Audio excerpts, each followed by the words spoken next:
Bonjour Annabelle Loubaker-Moal, merci de regarder cette vidéo aujourd'hui. C'est une vidéo de présentation un petit peu plus technique et détaillée que d'habitude sur l'approche IFS, Internal Family Systems, que j'utilise dans mes accompagnements en séance. Donc, je vais vous faire une présentation avec des petits slides pour que ce soit un petit peu plus concret pour vous. À la fin, donc, il y a toute une partie théorique et ensuite nous aurons deux méditations, donc une partie pratique pour que vous puissiez pratiquer la rencontre à l'intérieur. Voilà, je commence à partager.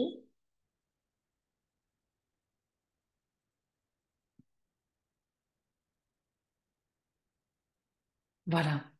Alors, cette vidéo est donc une introduction à l'IFS, cette approche que j'utilise, à laquelle je suis formée. Je me suis basée pour cette présentation sur ce manuel, Internal Family Systems Skills Training Manual. Donc, c'est un manuel de compétences, d'entraînement aux compétences en IFS, qui n'est pas traduit en français, qui n'existe qu'en anglais pour l'instant, écrit par Anderson, Sweezy et Schwartz, le fondateur de l'IFS. Alors, une petite présentation pour parler un petit peu de moi si vous êtes nouveau sur ma chaîne YouTube ou si vous découvrez mon travail.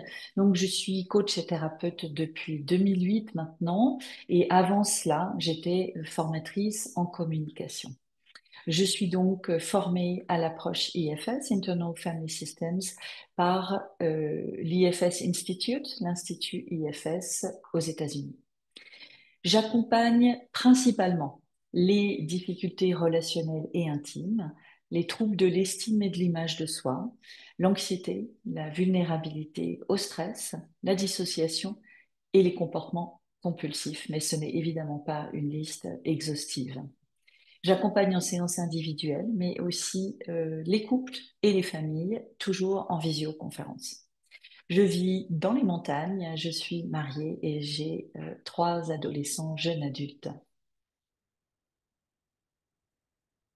Alors, le fondateur de l'IFS s'appelle Richard Schwartz, il se fait appeler Dick Schwartz. Il a développé le modèle IFS aux États-Unis dans les années 80 à Chicago. Il est docteur en thérapie familiale et il a en fait découvert l'existence des parties en traitant ses patients adolescents atteints de boulimie, c'est-à-dire de TAC, de troubles du comportement alimentaire. C'est-à-dire que la petite spécificité de l'IFS, c'est que ce n'est pas un modèle théorique qui a été bâti, c'est un modèle empirique qui a été découvert. Richard Schwartz n'avait aucune idée des parties avant d'écouter euh, ses patients lui expliquer ce qui se passait en eux lors des consultations. Il a donc découvert que c'est la relation compatissante entre la personne et ses parties qui était cruciale pour sa guérison.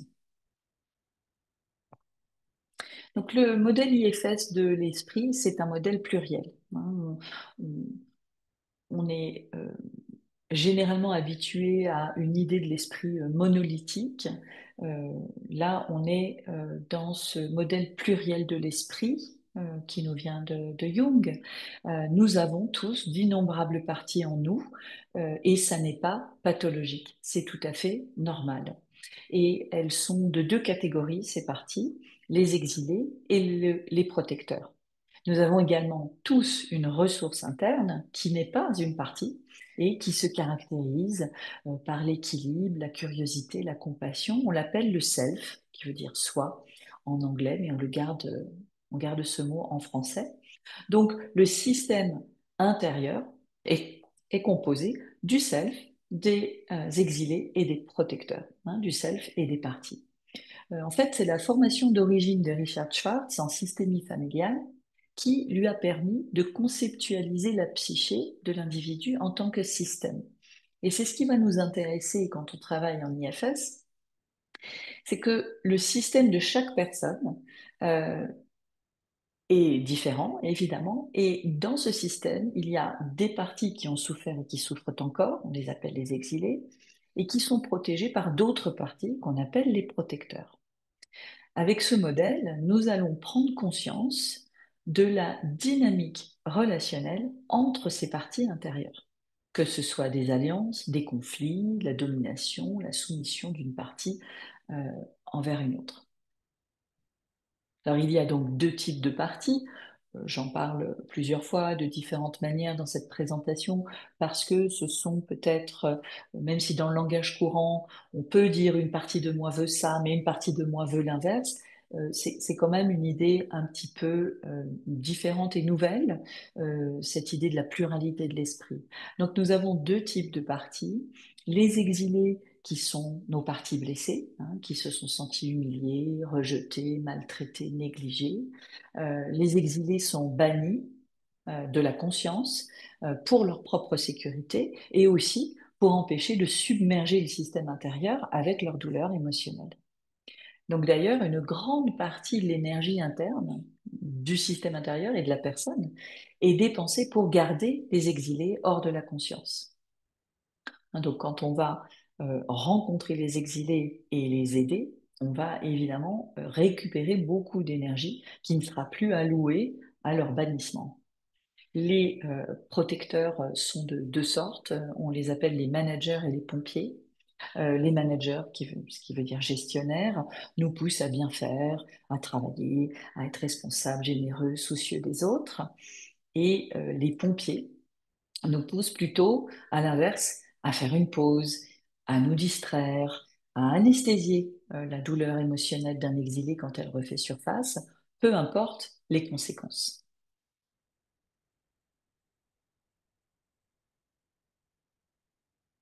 Donc, tout cela est une façon de mieux nous comprendre, non pas à travers le jugement et la condamnation de nos actions, de nos paroles, de nos capacités, mais à l'inverse, dans une ouverture, une curiosité qui permet de comprendre dans le détail le fonctionnement de ce système intérieur. Alors, les protecteurs, donc, ils essaient tous les jours, hein, ils travaillent dur, d'exiler les émotions et les croyances douloureuses des parties blessées, des exilés, dans le but d'éviter plus de souffrance et de nous garder en sécurité. Donc nous avons les protecteurs proactifs et les protecteurs réactifs. Les protecteurs proactifs, les fameux managers, essaient de gérer nos vies de manière à garder la douleur émotionnelle hors de la conscience. Hein, ils nous motivent à nous améliorer, à travailler dur, à être productifs et socialement acceptables. Mais à l'extrême, leurs objectifs peuvent se transformer en tactiques comme le perfectionnisme, l'intellectualisation systématique, l'obsession de l'apparence, l'évitement des conflits à un coût personnel, la tendance à contrôler ou à plaire aux autres. Les protecteurs réactifs que l'on appelle pompiers essaient de distraire ou stopper la douleur émotionnelle le plus rapidement possible. Ils voient leur action comme un médicament qui sauve des vies, avec des effets secondaires très importants qu'ils ignorent totalement. Donc il y a évidemment euh, tout un spectre des comportements de ces protecteurs réactifs, les pompiers. Euh, je vais citer la boulimie, par exemple, le shopping compulsif, la dissociation, scroller sur les réseaux, regarder Netflix durant des heures, et à l'extrême, l'idéation suicidaire.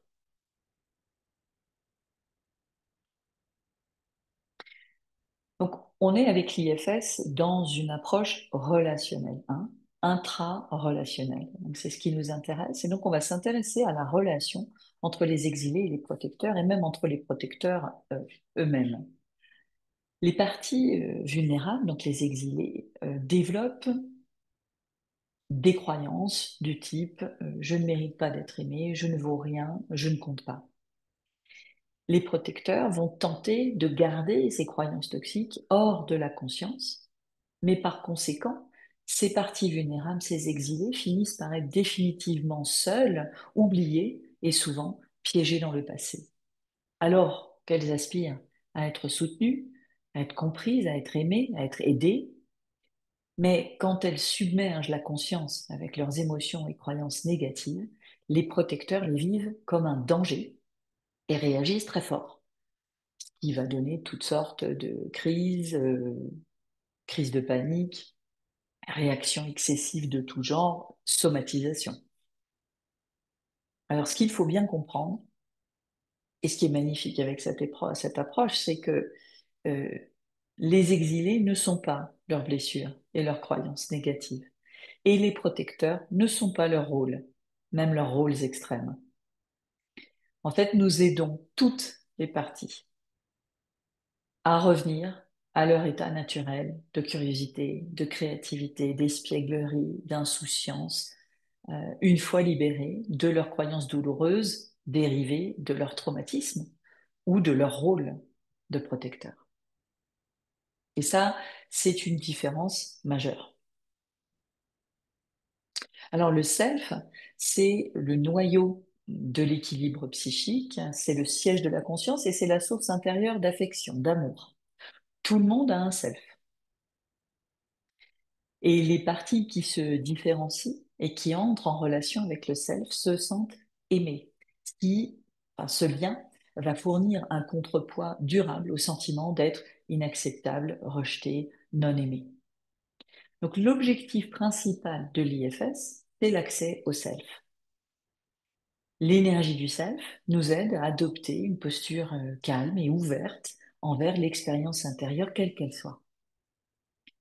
Pour certaines personnes, cette pratique est spirituelle, pour d'autres, elle est tout simplement transformative. Donc en IFS, nous incarnons le self et nous écoutons les parties. Nous voulons écouter nos parties plutôt que de les critiquer ou de les faire disparaître. Et ainsi, nous changeons notre dialogue de la lutte intérieure vers l'alliance intérieure. Et d'ailleurs, pour accompagner une personne dans sa terreur, dans son humiliation, dans sa solitude, en restant présent, le professionnel doit lui-même avoir exploré tout cela en lui d'abord. Donc la formation du professionnel en IFS est aussi très importante à ce niveau-là. Donc nous voulons en fait nous lier d'amitié avec nos réactions extrêmes, avec ces réactions que nous n'aimons pas, les écouter tout simplement pour qu'elles puissent se transformer. Alors les objectifs de l'IFS, en fait, le professionnel aide la personne à aider ses parties. Hein, c'est comme ça que ça se passe à chaque séance.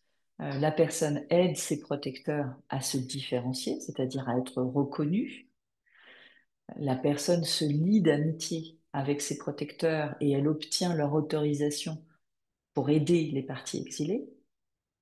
Elle est témoin des expériences des parties exilées et elle les aide à transformer leurs émotions et leurs croyances intenses afin qu'elles puissent guérir. Et cette dernière étape libère les protecteurs, crée de l'espace pour réintégrer les exilés et rétablit le self en tant que leader du système intérieur.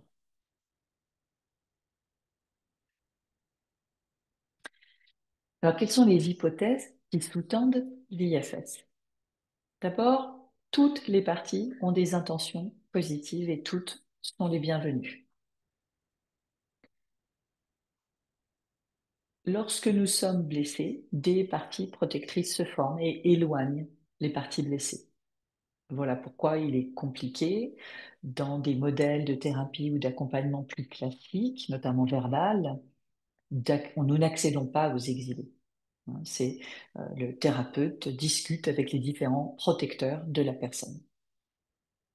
Ensuite, les protecteurs se comportent finalement de façon totalement prévisible, même si leurs comportements peuvent nous poser problème. Également, un système intérieur déstabilisé peut devenir intégré et équilibré une fois qu'il est en relation avec le self de la personne. Le self n'a pas besoin d'être cultivé ou travaillé et il ne peut pas être abîmé par les traumatismes, les épreuves.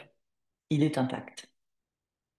Chaque personne a un self et il est accessible pour la guérison de chacun. Alors en quoi l'IFS est une approche différente?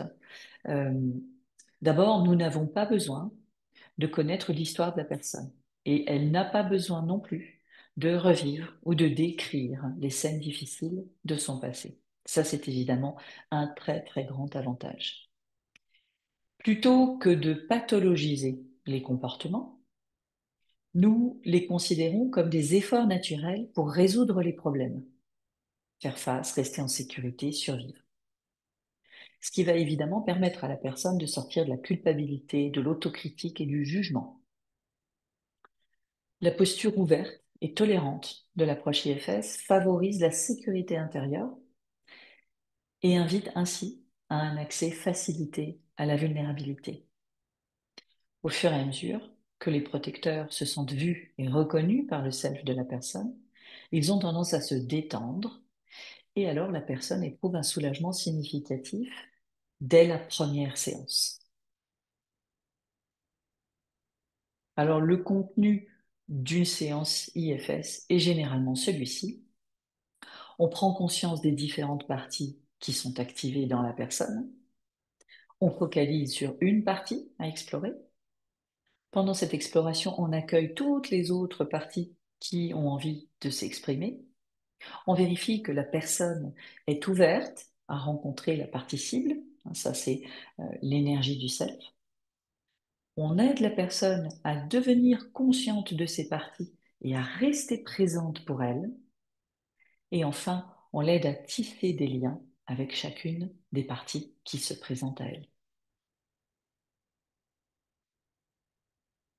Donc toutes les parties sont les bienvenues et c'est d'ailleurs le cœur du message de ce très beau livre que je vous conseille de vous procurer, de lire, Pourquoi nous sommes essentiellement bons, de Richard Schwartz. Euh, Ce qu'il faut savoir, c'est que la honte est au cœur de tous les systèmes intérieurs désharmonisés. Euh, Toutes les épreuves, les traumatismes, les difficultés euh, ont finalement créé la honte, qui est beaucoup plus difficile d'accès que la peur qui la recouvre très souvent. Et la honte, si je devais le définir, c'est je ne vaux rien, je ne suis pas digne d'amour, je suis mauvais, ok? Je suis sans valeur. Or, avec l'IFS, la capacité d'offrir une présence compatissante aux protecteurs et aux exilés est la clé pour guérir de cette honte. Et au lieu de s'attarder sur les conséquences souvent négatives du travail des protecteurs, nous nous intéressons à leurs intentions et leurs objectifs qui sont, eux, toujours positifs.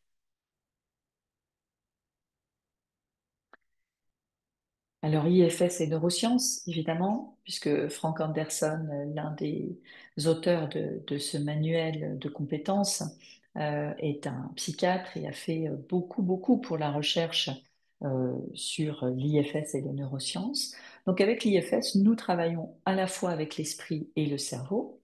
Avec l'esprit, lorsque la personne remarque et interagit avec ses pensées, ses émotions et ses sensations, qui sont ses parties et avec le cerveau lorsque l'attention interne permet un changement qui coïncide avec des changements structurels dans le cerveau. C'est ce qu'on appelle la neuroplasticité.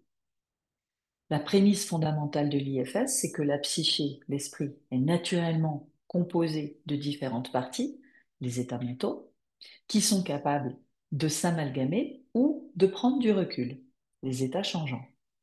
Nous invitons la personne à aller à l'intérieur et se concentrer en interne, de manière interoceptive, sur la relation entre elle et ses parties.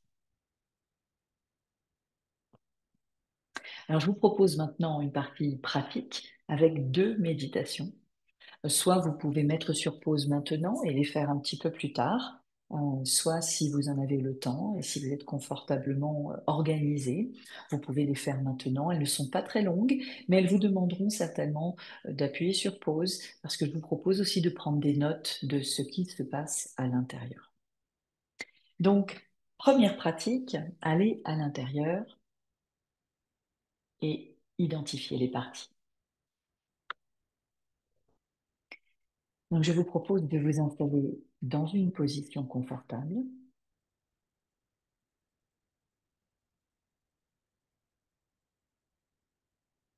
De fermer les yeux et de prendre quelques respirations profondes. Remarquez votre dos contre le dossier du fauteuil, vos pieds sur le sol. Remarquez la température de la pièce, les odeurs et les sons. Puis, changez votre focus vers l'intérieur.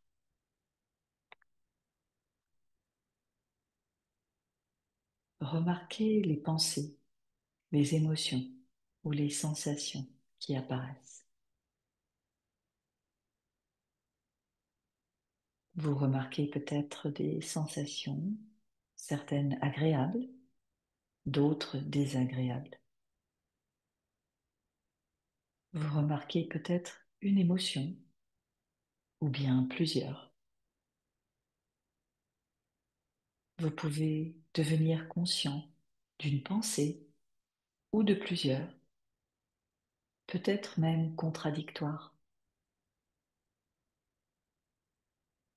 Vous remarquez peut-être le vide ou le brouillard à l'intérieur. Vous remarquez peut-être que votre esprit veut vous distraire et détourner votre attention de cette sensation, cette émotion ou cette pensée. Soyez curieux de mieux connaître ce que vous remarquez. Qu'est-ce que cette partie veut que vous sachiez? Quel est son message pour vous?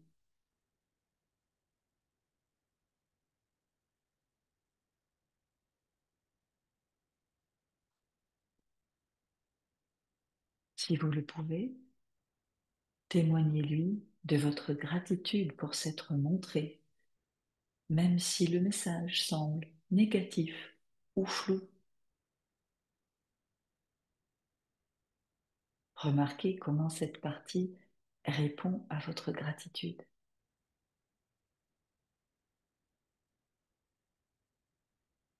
Lorsque vous vous sentez prêt, indiquez-lui que vous reviendrez bientôt.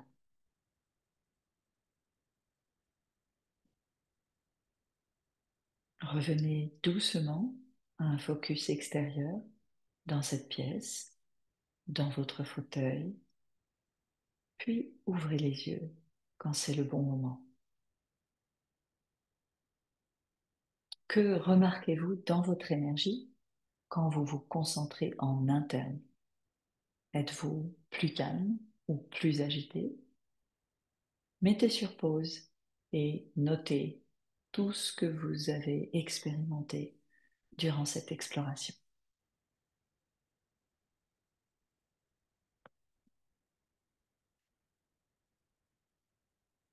Pour la deuxième pratique, nous allons rencontrer une partie. Respirez profondément, fermez les yeux, rappelez à vos parties qu'il y a de la place pour tout le monde et que tout le monde sera entendu. Remarquez des sensations, des émotions ou des pensées. Demandez qui a besoin de mon attention maintenant. Mettez sur pause et écrivez tout ce qui vous vient, sans filtrer, sans réfléchir, sans analyser. Continuez ensuite à observer, être patient et à remarquer ce qui se présente. Remarquez si des sensations, des émotions ou des pensées sont rejetées intérieurement comme insignifiants ou non réels.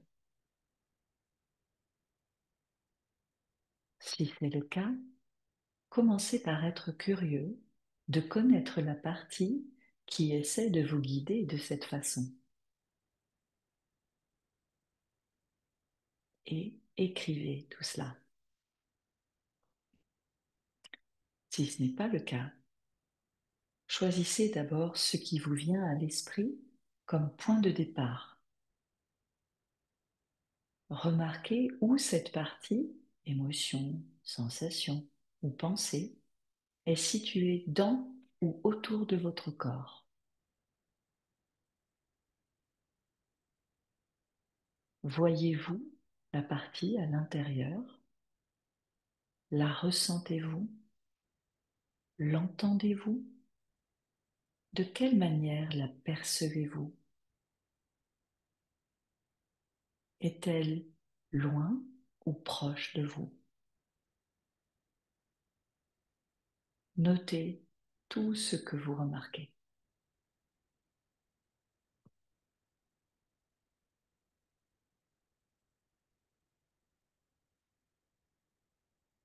En conclusion, et pour vous donner quelques recommandations, car on m'écrit souvent pour me demander conseil, si cette présentation vous semble correspondre à ce que vous vivez, à la façon dont vous auriez envie d'aborder tout ce que vous vivez, toutes vos réactions et votre désir d'évolution et de fonctionner mieux,